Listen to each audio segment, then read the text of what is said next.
Bom, então eu vou tentar sintetizar esse curso. É um curso mais extenso. Esse curso ele é dado em uma semana. É um curso bastante intensivo, assim, reúne muita informação. E aí eu vou tentar sintetizar ele de maneira a fazer uma introdução sobre o que é anatomia de madeira, né? O que, que é. Porque, assim, na identificação da madeira, a gente não tem muitas características, como, por exemplo, a identificação botânica. Eu vou falar um pouquinho disso, das diferenças que é para a gente poder identificar e o quanto que é importante, especialmente para o Brasil, para o controle e a fiscalização do setor florestal, que é bastante complicado, né? Então, a gente tem aqui no Brasil um problema muito grave do desmatamento ilegal, da extração ilegal de madeira, e a madeira brasileira ela tem um valor de mercado, algumas espécies com valor muito alto, o que estimula ainda mais esse mercado legal, o que torna muito difícil também para os órgãos de controle e fiscalização, né, coibirem esse tipo de crime. E só para ter uma ideia, o nosso desafio aqui no Brasil ele é muito diferente de outros lugares, né? Então, enquanto alguns países você vai ter ali no máximo 200 espécies madeireiras, e aí no mercado você vai encontrar umas 30 no máximo, no Brasil, só na Amazônia, a gente tem mais de 8.000 espécies de árvores madeireiras. É claro que não são todas encontradas no mercado, mas o nosso mercado é extremamente diverso, o que torna muito difícil a gente fazer esse controle exato, né, de quem é quem ali daquilo que a gente está tentando fiscalizar. E a identificação ela é fundamental para a gente ter a exploração sustentável de uma floresta, né? Então, a primeira coisa que a gente tem que dizer aqui que é realmente possível se explorar uma floresta, explorar madeira, por exemplo, na Amazônia, é possível explorar de maneira sustentável. Só que para fazer isso existem uma série de regras que tem que ser seguidas, caso contrário a gente vai acabar perdendo essa floresta a longo prazo e vamos perder todo esse recurso extremamente valioso que a gente tem.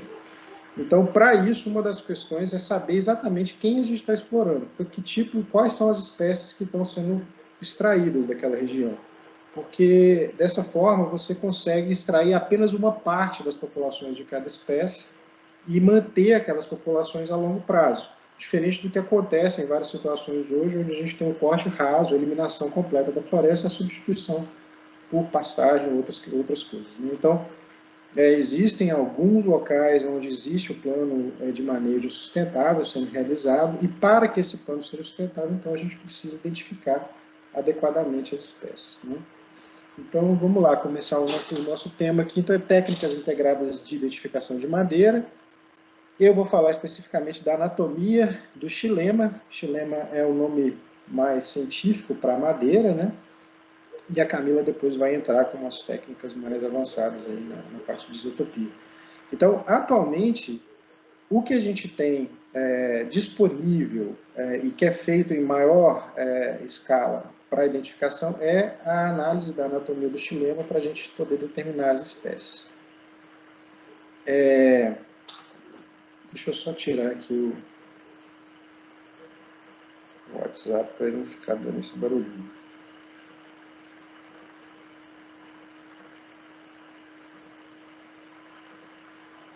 Pronto. Bom, esse curso ele foi elaborado pela equipe lá do Laboratório de Anatomia, que é o laboratório que eu sou responsável atualmente. É uma das áreas do Laboratório de Produtos Florestais, que já é um centro de pesquisa bastante antigo, né? Então, o Laboratório de Produtos Florestais está lá desde 73 e atualmente na ativa, lá na área de anatomia, somos eu, a Elisa, a Juliana e o Luiz Fernando. E o José Arlete e a Vera são pesquisadores aposentados, mas ainda trabalham conosco, porque a gente precisa muito do conhecimento deles, eles são talvez alguns dos maiores especialistas em identificação de madeira do Brasil. Bom, então vamos lá. A identificação de espécies vegetais, ela originalmente, e aquela mais acurada, ela é feita a partir da botânica, né? Então, na botânica a gente vai ter disponível partes da planta como folha, flor, fruto, semente, casca, forma do tronco, forma da copa e raízes. Então, é bastante informação. E aí, a gente vai coletar amostras, de preferência amostras férteis, né, como, por exemplo, amostras com flor e fruto, que vai permitir que a gente, levando isso para um herbário, levando para um especialista, a gente consiga determinar exatamente quem é aquela espécie, né, porque aí a gente tem mais informação para poder chegar àquela espécie. Então, por exemplo, a gente pode ver aqui essas duas espécies, um ipê rosa e um tauari. O ipê rosa é uma espécie, essa aqui é uma espécie do cerrado, né? E ali um tauari, uma espécie amazônica, né? Então, morfologicamente são bastante diferentes, até porque são de biomas diferentes. E essas informações é que são usadas para poder determinar a espécie. Já a identificação anatômica é um pouco mais complicada. A gente não tem flores, não vai ter frutos e não vai ter sementes e nem folhas. A gente só vai ter a madeira, né? Muitas vezes, às vezes, essa madeira vai estar serrada ou até mesmo já na forma de um móvel ou na forma de algum outro produto, né? Já que a madeira é um dos principais materiais usados aí. E aí, como é que a gente faz para determinar a espécie? Já que muitas vezes as madeiras são muito parecidas, né? Então a gente tem aqui o exemplo de 3 tábuas. E como é que a gente faz para determinar, para diferenciar uma da outra, já que olhando assim parece tudo igual? A gente vai então fazer uma análise da anatomia, né? Então, se a gente olhar na superfície transversal, aqui no topo da madeira, a gente vai ver como a gente vai precisar para fazer isso de uma lupa de mão mesmo, tá, gente? Uma lupa de aumento de 10, 20, tem lupa até de 60 vezes de aumento, mas uma de 10 vezes já dá para ver uma imagem macroscópica da anatomia da madeira. E aí sim a gente vai ver que elas são de fato muito diferentes, né? Então, por exemplo, essa espécie aqui dessa tábua de cima é um tauari, ela tem essa cara aqui quando a gente olha na lupa, e a de baixo é uma quaruba rosa, tem uma cara completamente diferente, né?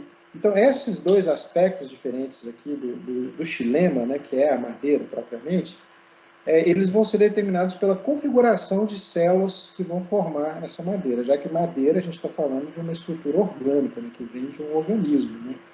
Então elas são formadas por células e essas células se organizam de maneira diferente em cada espécie. E o que dá essa cara é como se fosse uma impressão digital da espécie. Então cada uma vai ter uma impressão específica. Claro que muitas são muito parecidas entre elas, principalmente aquelas que são próximas evolutivamente, elas são muito parecidas, mas em boa parte delas a gente consegue separar, pelo menos em gênero, né? O que já ajuda muito no controle e na fiscalização da exploração de madeira. Então, quais são as características que a gente vai utilizar? Então, aqui a gente tem mais 2 exemplos. Vocês vão ver aí sempre, em cada imagem, tem lá escrito bloco 1 e bloco 2. Isso é porque no nosso curso, é um curso presencial, e a gente empresta, durante o curso, um kit com 47 bloquinhos de madeira, cada um de uma espécie, para os alunos. Então, eles vão acompanhando com a madeira real. Então, eles vão pegar uma lupa e vai olhando. Então, é bem interessante o curso nesse sentido, e é muito importante para realmente a gente aprender a identificar madeira, a gente ter o contato com a madeira real, porque nem sempre ela está bonitinha assim. Ela vai ter algumas diferenças, já que a gente está falando de organismos, né? Bom, então, para a gente entender o que é madeira, né? Então, isso aqui é pegando o tronco de uma árvore, vamos ver como é que ele se divide ali dentro.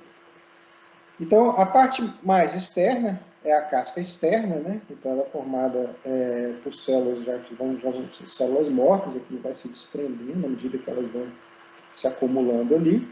Mas, para dentro, a gente tem a casca interna. Logo depois da casca interna, uma faixa bem fina de células bastante ativas, chamada câmbio, e é essa faixa que vai ser a responsável pela formação tanto da casca quanto do xilema, que é a madeira, né? Então, a casca interna seria o floema, e a casca externa, a parte de dentro do xilema, seria o xilema, que é a madeira. E o xilema, que é o nosso foco aqui do curso, ele se divide em 2 partes principais, o cerne e o alburno. Tá? Então, ambas essas 2 camadas são madeira. Qual a diferença entre elas, né? O alburno é a parte do xilema que ainda está ativa, né? O que significa isso? Então, o xilema ele é responsável pelo transporte de seiva elaborada, principalmente no fluxo ali de água que é absorvido pelas raízes para o resto da planta. Então ele é composto por vários tipos de células, dentre elas os vasos, né, que são os elementos de vaso que formam canais de transporte de seiva bruta, sendo que na parte do alburno esses canais eles estão ativos. Então você tem essa parte transportando ativamente seiva bruta, enquanto que o cerne, à medida que essas camadas vão sendo formadas, as camadas mais antigas e mais internas elas vão sendo desativadas, esses canais vão sendo preenchidos por outras substâncias, como resinas, óleos ou tilos, a gente vai ver o que é tilo mais um pouco para frente, e ele vai se tornando uma camada morta. Porém, ela perde a função de transporte, mas ela acaba assumindo a função estrutural, né? Já que essa árvore está ganhando porte, ganhando peso, então essa árvore precisa de um esqueleto muito sólido para aguentar a sua estrutura. Então, esse esqueleto é formado pelo cerne. E essa parte é a madeira mais procurada, né? Se você for ver, a maior parte da madeira que a gente utiliza é o cerne. O cerne ele é mais denso, ele é mais resistente, mais durável, exatamente porque ele vai estar permeado por vários extrativos que a madeira produz, né? Vários compostos secundários que muitas vezes são fungicidas, são inseticidas e vão proteger essa parte. Então, quando você tem uma madeira que tem as duas coisas, o cerne e o alburno é a parte que apodrece mais rápido. O cerne, muitas vezes, ele fica por muito mais tempo. Bom, e para anatomia, como é que a gente faz para identificar, então, essa parte aí do xilema, né, a madeira? Então, a gente vai usar 3 categorias de características principais. Caracteres gerais, que vão estar relacionados a cor, peso, textura, cheiro, e outros caracteres que a gente vai ver a olho nu ali, ou perceber a partir dos 5 sentidos que a gente tem. Caracteres macroscópicos, que são aqueles que a gente consegue visualizar, alguns deles a olho nu, mas a maioria a gente vai conseguir ver só com uma lupa de mão, e é esses caracteres que a gente vai focar nesse curso. E a gente também vai ter os caracteres microscópicos, que aí a gente já precisa de um microscópio mesmo, propriamente, fazer uma lâmina, né, histológica, né, do corte da madeira, para poder ver esses caracteres. Então a gente vai ver as células de uma maneira bem mais específica. E isso não é o foco desse curso, porque a ideia desse curso aqui é que a gente possa identificar a madeira em campo, né?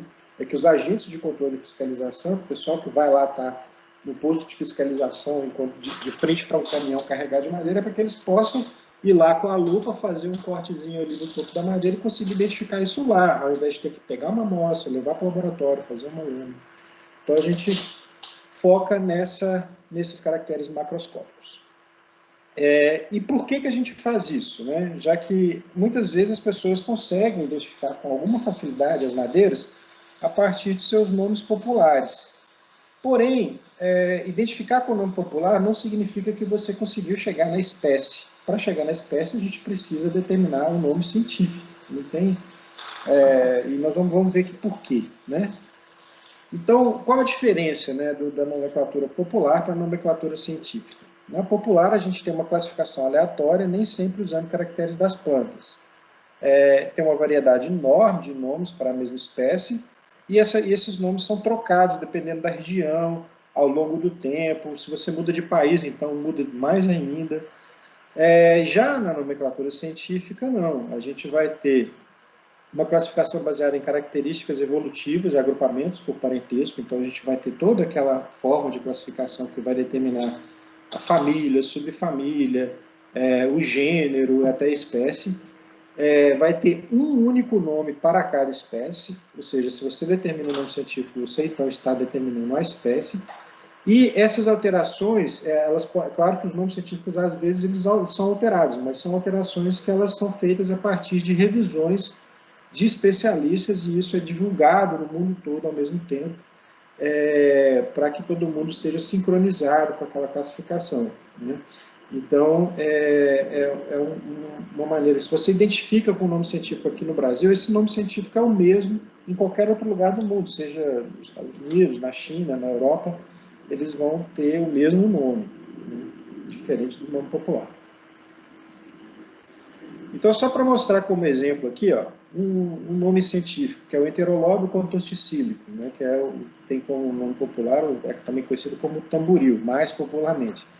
Mas ele tem mais de 60 nomes populares, dentre eles o araribá, orelha de pau, chimbó, chimbuíva e tamboril também. Então, olha só o quanto, dependendo de onde você está, o quanto que isso pode variar, né? Um outro exemplo é o himeneco urbaril, que é mais conhecido como jatobá, mas também é conhecido como jutaí, alagarobo, jetuipeba, olho de boi, e tem mais de 90 outros nomes populares.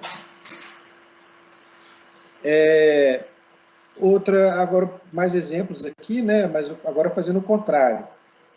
Uma espécie que tem como nome popular a canela, né? Você tem várias espécies, né? Vários nomes científicos conhecidos como canela. Tem mais de 20 espécies que são conhecidas como canela, inclusive espécies em gêneros diferentes, né? Como Opotea, Nectandra, Mesilaurus, Licária, Amiba. Geralmente a canela está relacionada ao cheiro, né? Então você tem várias lauráceas aí que são chamadas de canela porque tem um cheiro forte, mas isso não quer dizer que são espécies diferentes, né? Aliás, que não quer dizer que são a mesma espécie, podem ser espécies diferentes. Mesma coisa a cacheta, né? A cimaruba, a cimaba, a tabebuia, todas elas são conhecidas como cacheta. Então, a nomenclatura científica, a gente vai ter o primeiro nome é o gênero, o segundo o epíteto, e o nome científico é formado por esses dois componentes. E muitas vezes a gente vai ter também o nome do identificador depois, né? E isso tem várias maneiras de a gente colocar isso. Eu não vou entrar muito nesses detalhes, porque não é nosso foco, senão a gente já perdeu um tempinho, eu vou tentar acelerar e passar um pouco mais rápido para chegar aonde a gente precisa. Aqui eu também vou pular uma parte mais técnica. Bom, vamos lá para o que interessa, que são os tipos de células da madeira. Então, na madeira, ou no xilema, a gente vai ter basicamente 3 tipos de células principais. Na verdade, são só esses 3 mesmo. Então, a gente vai ter células de parênquima, sendo que o parênquima a gente tem 2 tipos diferentes, que é o parênquima radial e o parênquima axial. Isso está relacionado à organização dessas células ali dentro. Enquanto o radial ele vai formar propriamente o que são os raios, então eles vão partir do centro da árvore, né, do tronco ali, e vão em direção à casca. Enquanto o parênquima axial ele está paralelo ao tronco, ele está alinhado com o tronco, a sua distribuição dentro da madeira. Então a gente tem, além dos parênquimas, vamos ter os elementos de vaso, que vão fazer aqueles dutos, né, de condução de seiva, e dentre eles a gente tem vários tipos diferentes de elemento de vaso. E o terceiro tipo são as fibras. Só lembrando que o parênquima tem a função de armazenamento, vasos, transporte, e fibras têm função estrutural. Então vamos para os elementos de vaso. Então aqui a gente tem esses buraquinhos, são células de elementos de vaso. Elas são organizadas uma conectando a outra, elas são abertas, né, e formando então um duto. Aqui a gente tem uma linha vascular, né, nesse corte dá para ver que foi um corte longitudinal nessas linhas vasculares, e dá para ver como que esses elementos de vaso se organizam. O parênquima axial, então, ele vai estar organizado paralelamente a esses elementos de vaso. Muitas vezes eles vão estar relacionados aos elementos de vaso. Isso vai ser uma característica muito importante para a determinação da espécie. Então, a gente vai ter essa organização axial, né? Por isso o nome parênquima axial. O radial já tem uma organização perpendicular ao parênquima axial, né? Então ela vai, como eu falei, ela parte do centro da madeira e vem em direção à casca. Então, as células estão organizadas dessa forma aqui, mas também são células de armazenamento, assim como o parênquima radial, axial. Então o parênquima radial ele vai formar o que a gente chama de raios. E por último as fibras, né, que é tudo mais que sobra, que não é o que não foi elemento de vaso, né, aqueles buraquinhos lá que a gente vê na transversal, nem for parênquima, é fibra. Então toda essa matriz de fundo aqui que tem na madeira, ou seja, a maior parte da madeira vai ser fibra, que são células que vão ter paredes celulares mais espessas e vão ser responsáveis pela sustentação mesmo da madeira, do que é a madeira, e a maior parte do que é a madeira.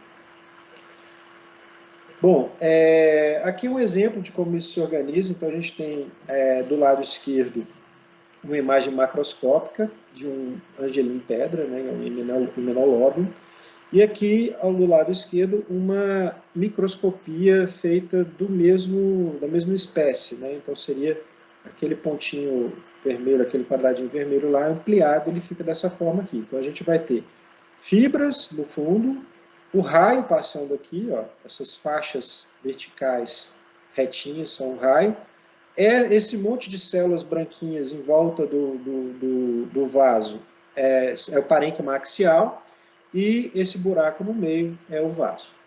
Né? Então aqui só para mostrar também outras formas de organização dessas células. A mesma coisa, vaso, fibras, aqui, essas faixas cruzando de um lado ao outro são parênquima axial, e essas linhas verticais são raios. Então, vamos começar agora a entender como que essas células se organizam nos diferentes grupos vegetais, o que vai nos levar a conseguir identificar diferentes espécies, né? A primeira grande divisão que a gente vai entender aqui é a divisão entre angiospermas e gimnospermas, né? Lembrando, então, que as angiospermas são conhecidas, né, dentro do mundo aí das madeiras como foliosas, ou as hardwoods, né, as madeiras mais duras, enquanto as gimnospermas são as coníferas ou as softwoods, né, madeiras mais macias. Não necessariamente todas as coníferas são macias, né, gente? Nem necessariamente todas as foliosas são mais duras, mas algumas das madeiras mais duras do mundo são foliosas e algumas das mais macias são coníferas. Tá? Então, como um exemplo, a gente tem uma faveira, um exemplo de angiosperma, e aqui nas gimnospermas a gente tem um exemplo brasileiro, uma das poucas angiospermas que ocorrem no Brasil, é o pinheiro do Paraná, uma das poucas gimnospermas, né, que ocorrem no Brasil, e uma outra muito comum, muito cultivada no Brasil também, é o pinus. Bom, qual é a principal diferença das madeiras, né? De cara, quando a gente olha uma angiospermas, a gente vai ver que ela tem vários vasos, né? O que a gente chama também de poros, né? Que são aqueles elementos de vaso. Enquanto nas gimnospermas a gente não vai ter esse tipo celular, né? As gimnospermas não possuem vasos. Então, de cara, isso já é uma grande diferença que vai possibilitar a gente saber quem é quem na hora de olhar a madeira. Nas angiospermas a gente tem uma variedade enorme, né? Então, pelo fato de elas terem tipos celulares mais complexos, a gente vai ter várias caras diferentes entre as suas espécies. Enquanto que nas gimnospermas a gente vai ter uma coisa mais ou menos parecida, né? Isso muito por causa do parênquima axial, que nas angiospermas tem várias formas de organização, e nas gimnospermas o parênquima axial ele é basicamente ausente ou em tipo definido, ou assim, muito escasso. Assim, a gente praticamente não consegue visualizar o parênquima axial, o que dá esse aspecto bem homogêneo às madeiras vindas das gimnospermas, né, dos pinos, das coníferas. Isso aqui agora no aumento de microscopia, né? Então a gente tem aqui uma angiosperma e aqui a gimnosperma. Então, basicamente só tem esse tipo de célula aqui que a gente vai ver, que são os chamados traqueídeos, né? Então, raio também, quanto aos raios, a gente vai ter dentro das angiospermas uma variedade enorme de tipos de raio, enquanto que nas gimnospermas a gente vai ter raios geralmente uniceriados, formados só por uma camada de célula, portanto são muito fininhos. São raios que a gente quase que não consegue visualizar também. Aqui é um exemplo, né, de uma microscopia dos raios na superfície tangencial das angiospermas. Então, A gente vai ter desde raios muito largos, né, bem grandões, até raios estreitinhos, enquanto que nas gimnospermas, basicamente, a gente tem essas camadinhas bem fininhas aqui, formadas por uma única camada de célula, que é o que a gente chama de raios uniceriados, que macroscopicamente a gente quase que não consegue visualizar. Agora, o último tipo seriam as fibras, né? No caso, as angiospermas, a gente vai ter um tipo específico de célula chamada fibra, que tem função estrutural, enquanto que nas gimnospermas a gente vai ter um outro tipo de célula chamado traqueide, né? Então, esses traqueídeos, eles tanto têm a função de transporte de fluidos, como os vasos, né, lá nas angiospermas, como também de composição estrutural, como as fibras. Então, é uma célula que tem função dupla. São chamados os traqueídeos, né? Isso é por isso que são mais homogêneos. Isso provavelmente está ligado à origem evolutiva, né, dessas plantas, já que as gimnospermas são um grupo vegetal evolutivamente mais antigo do que as angiospermas, né? Então, eles que provavelmente deram origem a esses outros dois tipos de células. Os traqueídeos levaram à formação dessas outras duas células aí. Bom, então, só para sintetizar, então, as angiospermas, né, nas foliosas, a gente vai ter a presença de poros, parênquima axial organizado em vários tipos, raios em vários tipos e presença de fibras. Nas gimnospermas, a gente não vai ter poros, parênquima axial ausente ou em tipo definido, raios geralmente uniceriados e presença de traqueídeos. Bom, pessoal, agora eu queria abrir para perguntas. Alguém tem alguma dúvida até aqui? Para a gente entrar na próxima parte aqui, que é mais de campo mesmo, assim, de orientação, para entender o que é da madeira. Camila, você está monitorando aí as perguntas? Tem alguma coisa? Na verdade, estou mais assistindo do que monitorando. Mas então, posso seguir? Pode seguir. Aqui no chat nós não temos nada, a não ser que alguém levante a mão para fazer alguma pergunta. Então tá bom, então vou seguir. Então, orientação de corte da madeira. Isso aqui, pessoal, é muito importante, porque a primeira coisa que a gente precisa determinar para poder identificar uma madeira é a orientação, tá? Então, a madeira, ela não é um material homogêneo, ela não é como um bloco de plástico que você pega e nas quatro, né, em todas as faces ele vai ser igual. A madeira, como ela é composta por células, né, que um dia foram vivas, aquilo tem, dependendo do ângulo que você olha, você vai ver características diferentes. Você vai ver aquelas células por um ângulo diferente, porque então ela vai ter basicamente três faces muito distintas, né? Então a primeira coisa é entender como que a gente usa a madeira como material. Então a tora, uma vez que ela é explorada e levada para a serraria, ela pode ser desdobrada, né? Que desdobrar é o que a gente chama quando a gente fatia essa tora em tábuas, né? Que depois vão ser usadas de várias maneiras, desde móveis até a construção civil, né? Então, uma vez que a gente fatia isso, essas tábuas elas vão estar seguindo diferentes orientações, dependendo de como ela foi desdobrada.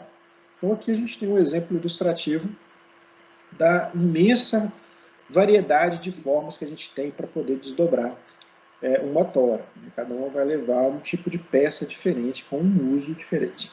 E aí, quando a gente vai identificar, a gente tem que estar consciente de como da onde que era a posição daquele pedaço dentro da tora para poder analisar a sua anatomia. Então, a gente vai ter as três faces principais que precisam ser determinadas, né, dentro de uma madeira. A gente tem a face transversal, ou topo, né? Então, está aí um disco de madeira. Então, esse disco ele foi cortado de um tronco, né? Então, dá para todo mundo imaginar como que esse disco estava no tronco. O topo desse disco, né, essa parte de cima desse disco, é o que a gente chama de superfície transversal. Tá? E aí, as outras duas superfícies, elas são longitudinais, né? Elas são ali no eixo axial do tronco, mas elas ainda assim se dividem em duas. Uma delas é a superfície longitudinal, que é paralela ao raio. Então a gente vai ter ela aqui, ó. O raio ele parte do centro e vem para a casca. Então, essa superfície aqui, paralela ao raio, a gente chama de radial. E a superfície paralela à casca, então essa superfície aqui, a gente chama de tangencial. Né? Então vamos ver aqui um outro exemplo disso aí. Então isso aqui é uma cunha, tá, gente? É um pedaço de pizza daquele disco lá. A parte de cima é a transversal. Essa aqui, ó, paralela ao raio, a gente até consegue visualizar nessa espécie aqui, é muito bom para visualizar os raios. Então a gente está vendo essas faixas passando aqui lateralmente, portanto, deixa eu voltar aqui. Essas faixas passando lateralmente são os raios. Então, a superfície que ela é exposta a partir de um corte paralelo ao raio, a gente chama de radial. E a superfície que ela é exposta num corte perpendicular ao raio, então a gente está vendo essas fissuras aqui, são as terminações do raio. Essa superfície que é exposta nesse corte perpendicular ao raio é chamada de tangencial. Então a gente tem três superfícies: transversal, longitudinal e tangencial. Para a gente determinar quem é quem nessa superfície, quando a gente pega, porque muitas vezes você vai pegar uma madeira na forma de tábua, ou um bloquinho, ou às vezes uma cadeira, né? Como é que você vai determinar qual que é a orientação de um pé de cadeira? Você vai lá e vai primeiro determinar quem é transversal. A transversal é fácil, você vai ver ali que tem aquelas fibras da madeira, aquela que é transversal às fibras é a superfície transversal. Você chegou na transversal, faz um corte com um estilete, só para expor, né, tirar a sujeira que está ali por cima da madeira, ou alguma cera, alguma coisa. Expõe ali a anatomia e olha com a lupa. Olhou com a lupa, você vai determinar os raios. Determinando os raios, aí você é capaz de dizer qual é a superfície radial e qual é a tangencial. A radial é paralela ao raio, a tangencial é perpendicular ao raio. Ok? Então, isso é a primeira lição que a gente precisa entender para poder determinar a espécie de uma madeira. Aqui a gente tem uma microscopia eletrônica de varredura, é a mesma imagem que eu usei lá em cima, só para mostrar também. Então a gente tem aqui a superfície transversal, essa de cima, né, que ela vai fazer esse corte perpendicular aos vasos e nas fibras, aí vai ficar mostrando esses buraquinhos. A longitudinal radial, né, então achou a transversal, a gente determina o raio. O raio são essas linhas aqui. O corte paralelo ao raio é o corte radial. Então está aqui essa superfície. E o corte transversal ao raio, o corte que vai cortar ali o raio na perpendicular, é o corte tangencial. Tá? Então essa daqui. Bom, e aí na tora, a gente, dependendo de onde a gente tira essa tábua, ela vai ter uma orientação tangencial ou radial, né? Se a gente tira a tábua lá do interior, tá vendo essa tábua pontilhada aqui? Isso aqui é um exemplo de uma tora, né? E aí a gente tem essa tábua sendo tirada lá do interior dela, sendo que uma das faces dela é perpendicular, paralela ao raio, né? Nesse caso aqui, ela está paralela ao raio, está lá do meio. Essa tábua, então, vai ter uma orientação radial. Se a gente tirar essa tábua lá próxima da casca, né, mais paralela à casca, ela vai ter, então, uma orientação tangencial. E tem outras maneiras também. Se a gente pegar e fazer um corte dessa tora, né, em forma ali de asterisco, né, de pizza mesmo, todas as partes dela, né, todas as tábuas, então, teriam uma orientação radial, já que todas vão ser paralelas aos raios, já que os raios partem do centro e vão em direção à casca. É como se fossem raios de uma roda de bicicleta, né? Então, todos partem do centro e vão em direção à casca. Aqui outras formas também de fazer o faqueamento radial. E aqui um exemplo de faqueamento tangencial. Tá? Então, você vai fazendo vários cortes acompanhando a casca ali. Só que mesmo assim, quando esses cortes chegam lá no centro, eles começam a se orientar de maneira radial e depois vão virando tangencial de novo. E, por fim, a gente vai ter também uma outra forma de desdobrar uma tora, que é em laminado, né? E aí o laminado todo vai ser tangencial. É como se você fosse desenrolando a madeira Esse laminado é aquilo que a gente pega desses móveis, nos móveis de MDF, mas que parecem madeira, é porque eles têm MDF por dentro e esse laminado de madeira por cima. E esse laminado todo, ele vai ter orientação tangencial, já que ele foi feito sempre acompanhando a casca, né?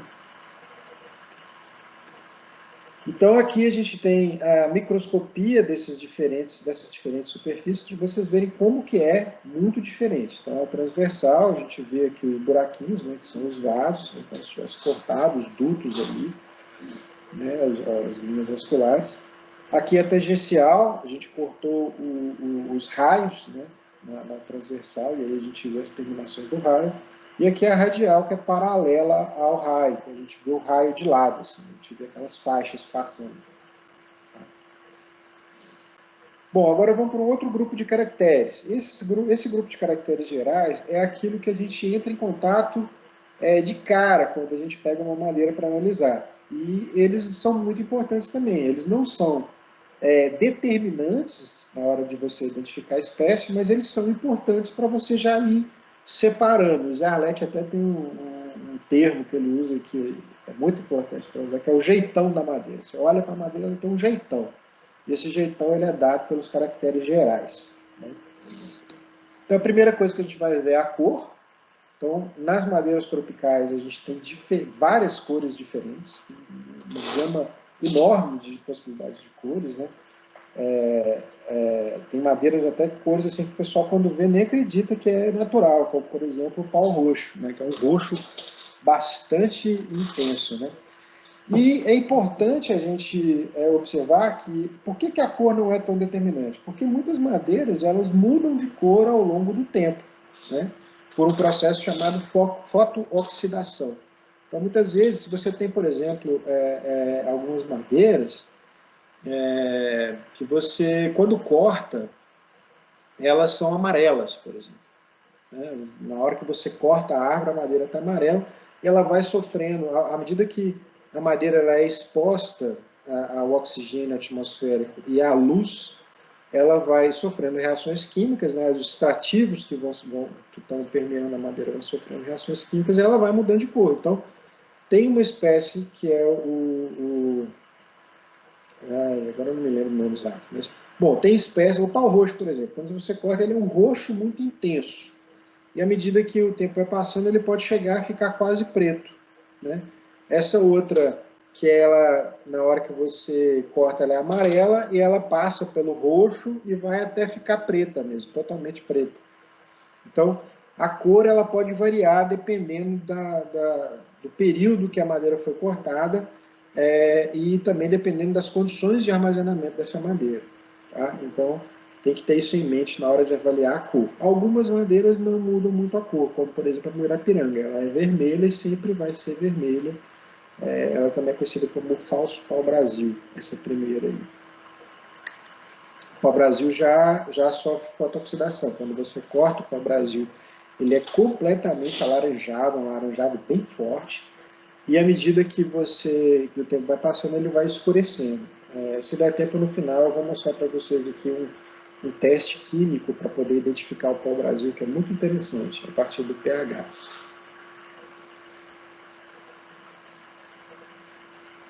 Bom, uma das características gerais que a gente vai ter também é exatamente aquilo que eu falei, da distinção entre cerne e alburno, né? Então, o alburno é essa parte mais externa da madeira, que ela geralmente ela é mais clara, né? É a parte que estava ativa enquanto a árvore estava em pé. E o cerne é essa parte que foi desativada e foi virando esse esqueleto da madeira, que é essa madeira de dentro, né? Essa madeira mais dura. Algumas espécies elas vão ter o cerne e o alburno bastante distintos pela coloração. Outras pouco distinto e outras vai ser praticamente indistinto. Não tem como a gente saber o que é cerne e o que é alburno. Isso já dá uma diferença, ou seja, isso já separa as madeiras em 3 grandes grupos, né? Então, quando você bate o olho, você fala, isso aqui eu consigo ver quem é cerne e quem é alburno com clareza, então isso aqui eu já consigo saber, isso aqui pode ser esse grupo aqui que envolve tais espécies, eu elimino um conjunto de outras espécies que não tem essa distinção. É isso basicamente que vai funcionar na nossa chave eletrônica, que eu vou mostrar para vocês também no final. Exudação, que são vários extrativos que podem sair da madeira depois de cortada, né? Tem vários tipos de exudação, como por exemplo o látex, né? Um dos tipos de exudato. A grã, que é a forma de organização das fibras. Dependendo da madeira, você tem uma forma de organização ali. As fibras podem estar orientadas retas, né? Em paralelas umas com as outras. E quando você racha a madeira, ela racha no ângulo reto, o que a gente chama de grã direita. Às vezes as fibras são onduladas, quando a gente racha, então a gente vai ter a formação de ondas ali na superfície da madeira, ou elas são o que a gente chama de reversa, a gente vai ter um conjunto de fibras ali orientadas de para um lado e o outro conjunto para o outro, entrelaçando essa madeira, e quando você racha, ela fica com esse aspecto aí todo doido, né? É o que a gente chama de grã reversa. Então cada grupo de espécies também vai ter um tipo de grã. Aqui só mais um exemplo de grã. Aqui é só mostrando por que a grã se forma, né? Os diferentes tipos de grã se formam, porque o crescimento das diferentes espécies ele se dá de maneira diferente, né? Então na grã direita a gente tem as fibras, né? Essas linhas aqui verticais, elas todas paralelas. Na grã reversa a gente vai ter cada camada orientada para um lado, cada camada de fibra, e na inclinada todas as camadas orientadas só para um lado, né? Uma outra característica que a gente vai observar nas madeiras é o desenho, né? Então, quando você tira uma tábua, você olha para aquela tábua ali e ela vai ter, dependendo da espécie, vai ter um desenho diferente, né? Esses desenhos podem ser faixas radiais, faixas formadas pelos raios, né? Manchas que podem ser decorrentes de extrativos ou de fungos. Algumas madeiras têm maior tendência à formação de fungos, e aí esses fungos vão gerar manchas, né? Nesse caso aqui são manchas formadas por extrativos, tá? São óleos que estão ali no parênquima da madeira, que na hora que você corta a madeira, esse óleo se extravasa e forma essas manchas aí. Canais traumáticos, a gente vai ver o que é muito comum as lecitidáceas, né? Especialmente a castanheira, o pessoal busca muito isso aí, já que a castanheira é uma espécie proibida, então o pessoal faz o controle. Quando vê canais traumáticos, já desconfia que pode ser uma castanheira. Aspecto fibroso, que aí vai ser o contraste entre fibras e parênquima, vai gerar esse aspecto aí. Linhas vasculares, então espécies que têm linhas vasculares muito marcadas vão gerar essas linhas escuras aí na madeira. E destaque de raios, né? Só confundir uma coisa aqui. Essas faixas radiais aqui, pessoal, são formadas, na verdade, pelos anéis de crescimento, tá? Não são raios, não. Isso aqui são anéis de crescimento, como, por exemplo, pinos. Os raios, essa última imagem aqui, o destaque de raios. Então, eles vão dar esse contraste entre essa parte branca, que é o raio, e essa parte de fundo aí, que são as fibras, né? Então, vão dar esse destaque de raios, diferentes tipos de raios. Textura, então as texturas da madeira, né? Tem madeiras que vão ter a textura fina, geralmente essas madeiras têm os vasos bem pequenininhos, e muitas vezes preenchidos, então você vai ter aquela madeira muito lisa, muito suave ao toque. Texturas médias, então madeiras que têm vasos um pouco maiores, ou grossa, né, que tem muito parênquima, muito vaso, que por mais que você passe a lixa ali, aquela madeira vai ter ainda uma textura um pouco mais grossa. E camadas de crescimento, que são os anéis, né? Então é aquilo que eu falei lá. Isso aqui é uma imagem bem antiga de um estudo clássico, que mostra aqui o pinus, né, que é uma árvore lá do hemisfério norte. Então, ela tem os anéis de crescimento muito marcados. Então, os anéis de crescimento são as camadas que a árvore vai produzindo pelo câmbio e vai ganhando largura, né? Então, a cada ano, a árvore vai acumulando essas camadas. E, ao longo do ano, ela tem padrões de crescimento diferentes, né? Isso é mais evidente no hemisfério norte, já que a gente tem estações do ano muito mais definidas, né? Então, o que acontece lá? No caso do pinus, né, que é uma espécie que evoluiu no hemisfério norte. Você tem ali, durante a primavera e o verão, né, um crescimento mais intenso, formando essa camada mais clara, essa faixa mais clara. Porque você tem temperaturas amenas, maior disponibilidade de recursos hídricos, melhores condições de luminosidade. Então, essas plantas elas crescem mais durante esse período. Quando chega no outono, ela vai diminuindo as suas taxas de crescimento e aí vai formando essas faixas fininhas mais escuras, até que chega no inverno, e lá no hemisfério norte o inverno é bastante intenso, então a maioria das espécies elas cessam o crescimento no inverno, elas ficam mais ou menos hibernando durante o inverno e depois, lá na primavera, novamente elas voltam a crescer. Então, se você contar uma faixa clara e uma faixa escura, você vai ter aí um ano. Se você contar desde o início quantas faixas ela tem até o final, você vai determinar quantos anos essa árvore tinha quando ela foi cortada. Mas não é só isso que dá para a gente ver nos anéis de crescimento, dá para a gente ver também várias outras informações da história dessa árvore, né? Então, desde aqui, por exemplo, a gente tem uma cicatriz de um incêndio que essa árvore enfrentou lá no passado. Inclusive, se você souber quando ela foi cortada, você sabe exatamente quando ocorreu esse incêndio, né, que está aqui marcado na cicatriz. Dá para saber pragas, períodos de seca, períodos de anos que teve mais chuva, se essa árvore estava sendo sombreada por uma outra árvore durante algum período da sua vida. Então, é uma enorme gama de informações ecológicas que a gente pode obter a partir do estudo dos anéis de crescimento, que é uma ciência chamada dendrocronologia. Tá? E considerando que as árvores elas têm tempos de vida muito longos, isso é uma informação muito preciosa para o estudo da paisagem, né? A gente tem aí árvores milenares, né? Então você imagina você ter tanta informação aí ao longo de milhares de anos. Lembrando que a árvore mais antiga, que ainda é viva hoje, né, que é uma espécie lá dos desertos dos Estados Unidos, ela tem mais de 4.000 anos. Imagina o tamanho da série temporal que a gente pode obter da evolução do clima, do solo, de uma série de dados ali daquela região, né? Bom, então aqui a gente vai ver aquilo que eu falei, né? Essa parte clara aqui é o crescimento primaveril, né? Durante a primavera e o verão, e essa parte escura é o crescimento durante o outono. Então percebam que as células aqui durante a primavera elas são mais gordinhas, e quando o ambiente vai ficando mais extremo, elas vão ficando mais magrinhas, com a parede celular bem próxima, por isso que ela fica escura. Então, isso que eu mostrei anteriormente vale para os pinos, né, que são espécies lá do hemisfério norte.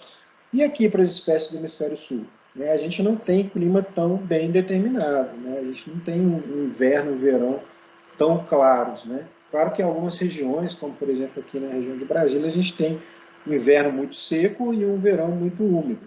Isso acaba sendo marcado nos anéis também, mas não é tão simples de ver. O pinus, a gente a olho nu, a gente consegue determinar a idade dele. As espécies tropicais, a gente precisa, às vezes, de entender melhor quais são os padrões de crescimento de cada espécie, e às vezes é preciso de equipamentos para fazer essas análises, scanners de densidade e tudo mais, e aí a gente consegue determinar a idade, mas não é tão fácil quanto algumas espécies do hemisfério norte, né? Então aqui a gente tem uma espécie tropical, é uma peiba, e olha só como que os anéis são todos malucos, né? Bem mais difícil de entender o que está acontecendo ali. Então, outros caracteres gerais são brilho, cheiro, densidade, dureza e gosto. Então, brilho, densidade, cheiro e dureza, ok, é legal a gente usar para determinar a espécie. Gosto não é recomendável, tá, gente? Antigamente o pessoal provava a madeira para saber se ela tem gosto. Algumas madeiras têm gosto adocicado, porém algumas madeiras são tóxicas, né? E hoje em dia, nas madeiras serradas principalmente, a gente tem muitas substâncias químicas que são usadas como preservantes, que também são tóxicas. Então a gente não recomenda, não é um caractere que a gente precisa avaliar para determinar a espécie, tá bom?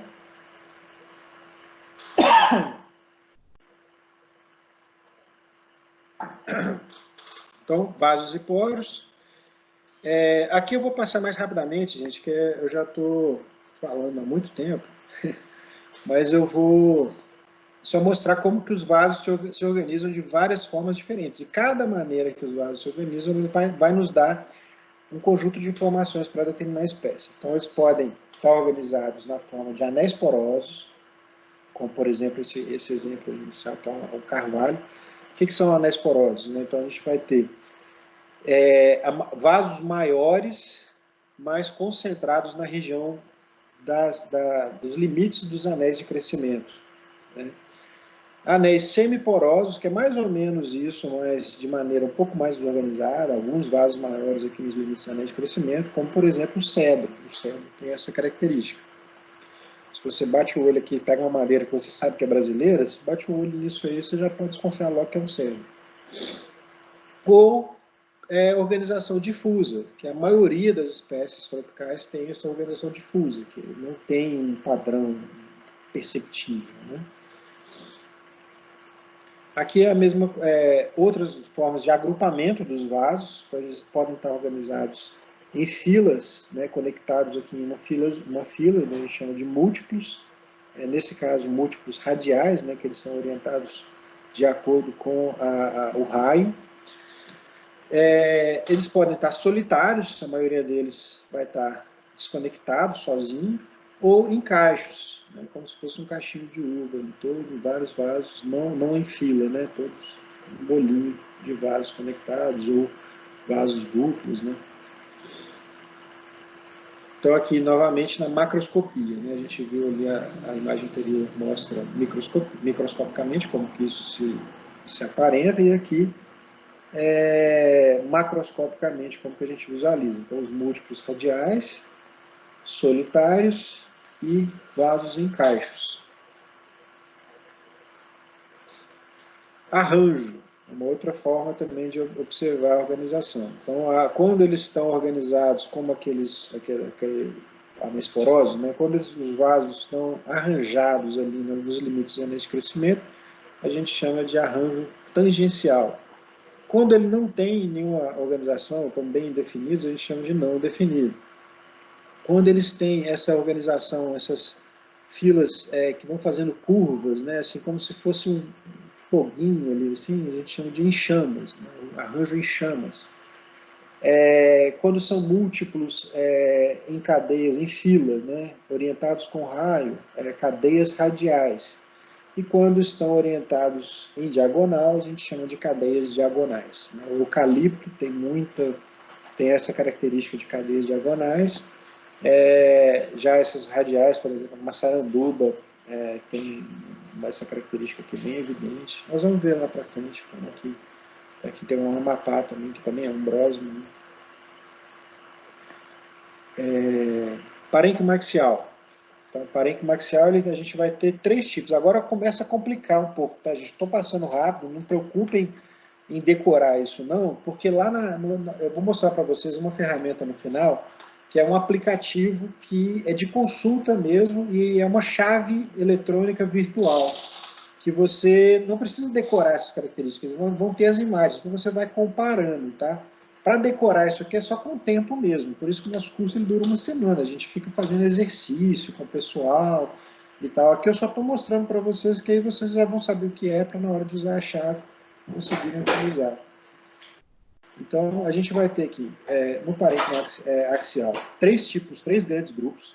Então, vai ter o apotraqueal, ele vai estar disperso ali na matriz de filas, não tem relação nem com raios, nem com anéis de crescimento, e nem com os vasos. Tá?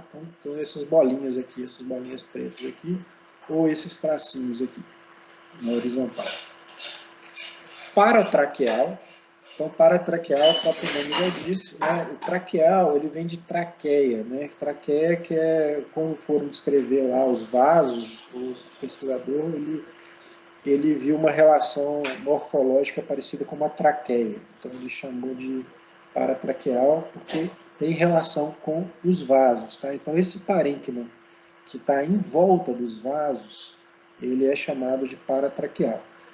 E o parênquima que se apresenta formando faixas é chamado de parênquima em faixas. Tá? Isso dentro do axial. Então, dentro do paratraqueal, a gente vai ter vários tipos de parênquima paratraqueal, que é aquele que está relacionado ao vaso. A gente tem, então, o primeiro tipo, que é o vasicêntrico. A gente vai ter o vaso no meio e em volta, de maneira mais ou menos circular ali, homogênea, a gente vai ter uma mancha de parênquima. de células de parênquima. Então, o vaso é cêntrico, o vaso está no centro do parênquima. Tá? Aliforme, então a gente vai ter, basicamente é um vaso excêntrico, porém ele não é, ele não é tão homogêneo, ele vai formar umas asinhas de lado, né? Por isso que é aliforme, ali vem de asa, de alado, né? Então o parênquima com essas asinhas, ele vai formar essas asinhas laterais, a gente chama então de aliforme, parênquima paratraqueal, aliforme. Quando essas asinhas são mais largas, aí elas vão formar um losango, mais ou menos, tipo a bandeira do Brasil, né? Esse losango com o vaso no meio, a gente chama de aliforme losangular. Quando as asinhas, seja do losangular ou do aliforme, quando elas se conectam com a do vizinho, né? Quando elas vão se conectando, como se tivesse de asinha de mão dada aqui, a gente chama então de confluente. Pode ser aliforme confluente ou aliforme losangular confluente. Quando essas confluências elas formam conexões longas, né, um dá a mão para o outro, ela vai formando uma linha maior, a gente chama então de aliforme linear. Tá? Essa confluência ela é mais prolongada, então a gente dá o nome de linear. Aqui também outro exemplo de confluente, né?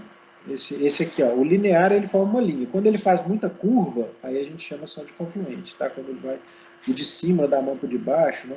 O linear é só quando é linear mesmo, quando é reto, assim, tá? Uma linha reta. Bom, agora a gente vai ver os em faixa. Então, parênquima axial em faixa, tá? Esse parênquima axial em faixa, ele não necessariamente tem a ver com o parênquima, com o vaso. Então, ele não é paratraqueal, é em faixa. Ele vai formar várias faixas. Então, ele pode estar em forma de faixas estreitas. Então, aqui a gente tem várias faixas estreitas. Aqui a gente vai ter, então, um exemplo, a castanheira. Tem um monte de faixinhas estreitas aqui. Essas faixas horizontais, então, são parênquima em faixa. E aí, quando a gente vai ter esses espaços entre essas faixas, aqui estão os limites dos anéis de crescimento. Então, daqui para cá a gente tem uma camada de crescimento, aqui tem outra camada e aqui por diante. Em faixas largas, então, é quando ele forma faixas mais largas, né, limite, o nome já disso tudo. Aqui um outro exemplo de faixas largas, né? E quando a gente vê na microscopia, essas faixas largas elas são formadas por várias camadas de células parênquimáticas, né? Por isso que elas são largas. Em faixas marginais é quando o parênquima em faixas ele ocorre apenas no limite de crescimento, tá? No limite dos anéis de crescimento. É o contrário da castanheira. Esse aqui, por exemplo, esse aqui é um exemplo do mogno. Então, enquanto a castanheira ela tem um monte de faixinhas e chega no limite dos anéis de crescimento, ela não tem faixa, o mogno é o contrário, ele não tem faixa, chega no limite dos anéis de crescimento, ele vai lá e apresenta uma faixa. Tá? Então, isso aqui é uma macroscopia, uma imagem macroscópica do mogno, e aqui uma microscopia. Em faixas reticuladas. Em faixas reticuladas é quando você tem, é como se fosse a castanheira em faixa, só que aquilo é contínuo, ela não salta. Ela vai formar como se fosse uma rede. Né? E a característica do parênquima reticulado é que a distância de uma faixa para outra é mais ou menos a mesma distância de um raio para o outro. Então ela forma essa rede, então a interseção dos raios e do parênquima, ela forma um quadrado, né? Um quadrado de lados mais ou menos iguais. E aí a gente tem o que a gente chama de reticulado, que vem de rede mesmo. Esse parênquima ele pode ser um pouquinho mais complicado para você determinar o que é parênquima axial e o que é raio. Né? Então o raio geralmente ele é mais retinho. Então aqui a gente está vendo essa imagem macroscópica aqui do lado esquerdo, os raios bem retinhos, enquanto que o parênquima ele forma mais curvas. Né? Então, mas de um modo geral o aspecto é de rede, por isso reticulado. E o outro tipo de parênquima em faixa é o escalariforme. Então a gente vai ter escalariforme porque forma escadinhas. Então, a gente tem aqui os raios, né? Então os raios seriam o corrimão da escada, é como se fosse uma escada de corda, né? O raio é o corrimão da escada, é a parte do lado da escada, e os degraus são o parênquima axial que vai unir um raio ao outro, vai formando essas escadinhas. Okay? Nesse parênquima, diferente do reticulado, a gente vai ter o raio mais largo do que a faixa de parênquima axial. Então o raio é mais largo, é isso que diferencia ele do reticulado. E, por fim, o parênquima apotraqueal, que é o mais difícil de ver. Esse realmente é bem chato. Na microscopia a gente consegue ver razoavelmente bem. Então, essas bolinhas brancas menores aqui, isso é o parênquima difuso em agregado. Já na macroscopia é bem chato de ver. A gente vai ver como se fosse uma marca d'água aqui no meio das fibras, assim, uma coisa bem de leve, bem difuso de ver. Mas ele é muito raro, tá? Não tem muitas espécies que apresentam esse tipo de parênquima. Aqui é quando a gente tem o parênquima invisível sob lente. Então aqui, esse aqui na macroscopia ele praticamente não vai fazer diferença, a gente vai chamar ele de parênquima ausente, né? Parênquima axial ausente. A gente olha ali, não vê nada, não tem parênquima nenhum, mas é porque às vezes ele pode estar aqui, por exemplo, em volta desses dois vasos duplos aqui, a gente vê uma camadinha de parênquima bem fininha, mas na macroscopia a gente não vê. Daí a gente chama de invisível sob lente ou ausente. Parênquima radial, então é o raio.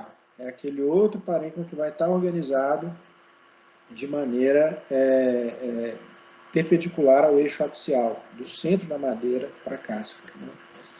Então aqui a gente vai ter uma coisa muito importante do raio, né? A principal delas, eu acho, que é exatamente isso que dá para a gente separar o mogno, que é uma madeira proibida, né, rara, da andiroba, por exemplo. Né?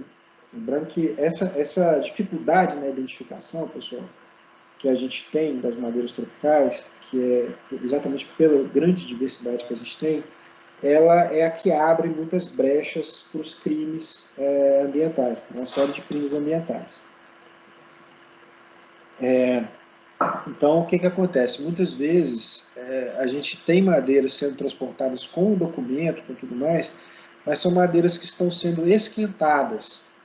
Então, às vezes o cara consegue um documento para explorar a andiroba e usa esse documento para transportar mogno, porque são madeiras muito parecidas. Porém, o mogno tem um valor de mercado extremamente mais elevado do que a andiroba. E o mogno quase acabou aí, porque foi super explorado durante a década de 80 e 90. Hoje a maioria das populações de mogno está extremamente ameaçada e a gente só tem uma empresa que tem licença para explorar mogno no Brasil, que é uma empresa lá no Acre, que tem feito tudo direitinho, então ela consegue a licença. No resto do país não tem, você não vai ter licença para exploração de mogno. Portanto, as pessoas que querem explorar ilegalmente acabam usando esses artifícios. E é exatamente nessa dificuldade de identificar a madeira que eles veem uma oportunidade de cometer os crimes. Né? Então, e aí como é que a gente faz? A andiroba e o mogno, na transversal, olhando com uma lupa, eles são praticamente idênticos. A andiroba é quase igual, é praticamente igual. Você não consegue, nem um anatomista experiente, usando só a transversal, vai conseguir separar um do outro. Porém, quando você olha na superfície tangencial do mogno e da andiroba, o mogno ele vai ter os raios todos organizados em fila. Né, o que a gente chama de raios estratificados. Eles vão estar todos em camadas, bem organizadinhos. Enquanto que a andiroba vai ter os raios desorganizados. E aí você consegue separar. Se você pegar lá o carregamento dizendo que é andiroba, e você bater o olho na transversal e perceber que os raios estão organizados de maneira estratificada, então aquilo não é andiroba, aquilo é mogno. Né? E aí possivelmente uma tentativa de esquentamento de madeira ilegal. E para essa espécie, essa é a dica. Né? Então a gente tem várias outras dicas para outras espécies, assim, porque ao mesmo tempo que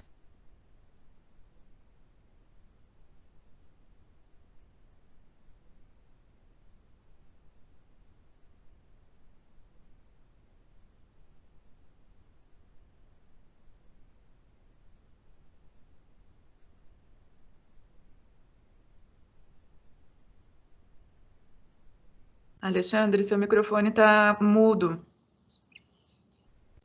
acho que alguém ativou o mudo. É, Bom, porque voltou? foi sem querer, foi sem querer. Tá. Até onde eu falei, Camila? Até. Ai, gente, tem 2 minutinhos só que você ficou mudo. Você estava Tá, falando da que quando diferença você do... vira os estratos estratificados, realmente vai ser mogno e estão, né, tão usando isso para esquentar essa madeira. Isso, então legal. Então a diferença do mogno para a andiroba é isso. O mogno vai ter os raios estratificados e a andiroba não vai ter. Então, se você vê uma madeira que está lá no documento como andiroba, mas ela tem raios estratificados, então isso é uma tentativa de esquentamento de madeira ilegal. Tá bom? É assim que ele aparece, ó, na hora de você olhar na superfície tangencial. Não estratificado, os raios são todos organizados. Tem uma linha aqui, que a gente, só para demonstrar, né? Se você traçar uma linha, ele corta os raios em diferentes alturas. E no mogno, isso aqui não é um mogno, tá, gente? É uma outra espécie, mas que também apresenta estratificação, a gente vai ter essas filas aqui, essas camadas de raios. Então, se você traçar uma linha, ele vai cortar mais ou menos na mesma altura os raios. Aqui é uma microscopia, só para mostrar como que é, um e outro, né? Aqui comparando, não estratificado e estratificado. A gente vai também ter diferenças nas larguras dos raios. Então, aqui um exemplo de uma espécie com raios muito largos, aqui do lado esquerdo, e uma espécie com raios bem fininhos. Contraste, alguns têm raios, esse aqui na superfície radial, né? Vai ter raios e fibras contrastados, outros menos contrastados. Outros caracteres, canais traumáticos, são canais que ocorrem no interior da madeira. O pessoal da fiscalização costuma chamar de carvãozinho, porque parece que tem um aspecto de carvão, assim, né? Meio preto. Assim. São substâncias que vão preenchendo. São traumas que a árvore pode sofrer enquanto viva, né? Então, por ventos ou insetos que vão machucar aquela madeira por dentro, aí ela vai preenche com um tipo de extrativo que depois se solidifica e fica esses buraquinhos aí preenchidos com essa substância preta, tá? Então são canais traumáticos muito comuns em lecitidáceas. Canais secretores axiais, né? Então são canais que estão ali geralmente nas faixas de parênquima, diferente do vaso, tá, gente? Então, essas bolinhas menores aqui, dentro dessa faixa, são canais secretores, não são vasos. Então são canais, eles não são espaços intracelulares, são espaços intercelulares. É como se o parênquima ali abrisse um espaço entre as suas células e ele despeja, no caso dessa espécie, óleo ali dentro. Que é ali que vão correr o óleo da copaíba. Né? A gente já ouviu falar em óleo de copaíba, eles vêm desses vasos aí secretores axiais. Então aqui a gente tem os axiais e aqui a gente também um outro tipo de vaso de canais secretores que são os radiais. É a mesma coisa, só que em vez de estar no parênquima axial, ele está no parênquima radial. E por exemplo, por aí que sai o látex da évia, né, que é da onde a gente extrai a borracha. Né? Então a gente tem, por isso que até a forma de extração da copaíba e da évia são diferentes. A copaíba a gente faz um buraco para tentar atingir o máximo possível de canais axiais, enquanto na évia a gente vai fazer aqueles cortes na casca para atingir o máximo possível de canais radiais, secretores radiais. Floema incluso uma coisa muito rara também, que acontece em algumas espécies, mas basicamente é como se fosse uma parte da casca dentro da madeira. Na hora de formar ali no câmbio, você tem uma parte do floema que fica para dentro do xilema, e aí vai formando essas bolas meio irregulares assim dentro da madeira.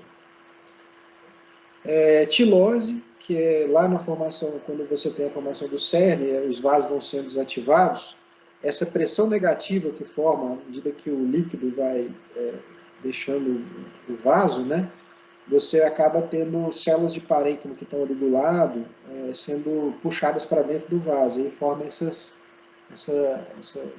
massa de restos celulares de parênquima, principalmente parede celular, dentro do vaso. Ou cristais, também a gente pode ter formação de cristais na madeira, pode ser cristais de sílica, que geralmente o pessoal nas serrarias tem pavor do cristal de sílica porque ele cega o equipamento, né? É como se tivesse areia terminando na madeira, ou cristais de oxalato de cálcio, né? A gente tem a possibilidade de formação de outros tipos de cristais de outras composições químicas, né? Bom, pessoal, esse foi o nosso curso. Eu agradeço aqui. Agora eu vou mostrar para vocês rapidinho a chave de identificação. Deixa eu fechar aqui. Aqui só para mostrar como que abre essa chave. O curso eu acho que vai estar disponível aí, o pessoal vai disponibilizar. Aí é só um tutorialzinho, porque essa chave está disponível no site do Serviço Florestal Brasileiro. Então, se você digitar no Google lá, chave eletrônica de identificação LPF, você já cai direto lá. E aqui é o tutorial para abrir. Eu vou mostrar para vocês como que ela funciona bem rapidinho. Bom, deixa eu compartilhar com a galera aqui. Tá aparecendo aí, Camila? Tá sim, tá aparecendo. Tá bom. Tá meio doido aqui. Bom, tudo bem. Tá meio piscando para vocês também? Não, aqui tá estável. Ah, tá. Bom, melhor. Bom, a chave ela funciona da seguinte forma, pessoal. Ela tem aqui no lado, nessa janela maior, as características da madeira e logo à direita dessa janela maior, as espécies. Então essa chave ela tem inseridas 157 espécies, né, dentre as mais exploradas no Brasil e as mais ameaçadas. E tem umas 2 ou 3 que são exóticas, mas que são muito cultivadas no Brasil, como o pinus e o eucalipto. Basicamente você vai escolher, você está com a madeira na mão, você escolhe uma característica, então, por exemplo, cerne albuno, eu clico lá, ela abre a imagem, eu olho para a minha madeira e falo, não, essa madeira tem um albuno distinto do cerne. Eu escolho, marco essa opção e clico em OK. Ela automaticamente elimina aquelas madeiras que não têm o cerne distinto do albuno e mantém só aquelas. Então, de 157 eu caí para 88 espécies. E assim eu vou fazendo. Né? É como uma chave dicotômica, só que aqui eu posso começar de qualquer caractere que eu quiser. Né? Eu recomendo sempre fazer aqueles caracteres que você tem mais certeza deles, para evitar o erro. Né? Então, coloração. Eu vou clicar lá, aparece uma paleta de cores, eu marco a cor mais próxima daquela madeira que eu estou observando. Aí, ó, já caí para 50. Então, tem caracteres gerais, tem vasos e poros, né? Então, marco aqui a presença de vasos. Vamos pôr aqui porosidade, né? Vou marcar aqui distribuir em anéis semiporosos. Pronto, marquei. Ó, já eliminou tudo. Significa que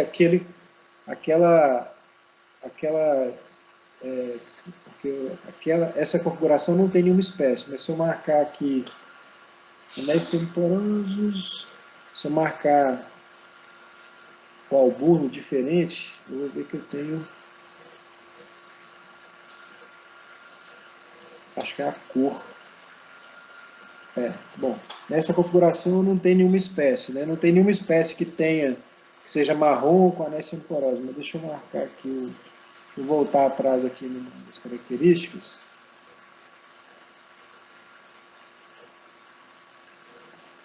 Vou marcar difuso e semiporoso, aí volta lá as espécies, 89. E assim por diante, até que fique poucas espécies ali, tá, gente? Então, vamos ver aqui parênquima. Vou marcar, então, parênquima observado. Tipo paratraqueal. Eu posso marcar mais de um, tá, gente? É comum aparecer mais de um tipo de parênquima na mesma espécie. Paratraqueal. Vamos ver aqui os tipos de parênquima paratraqueal. Então, vamos colocar aliforme. Então, aliforme, eu tenho essas espécies aqui. E assim, geralmente quando eu chego em 5 espécies, eu peço para exibir. Então, a chave ela tem as imagens também dessas espécies. Ó. Eu posso pôr todas lado a lado também.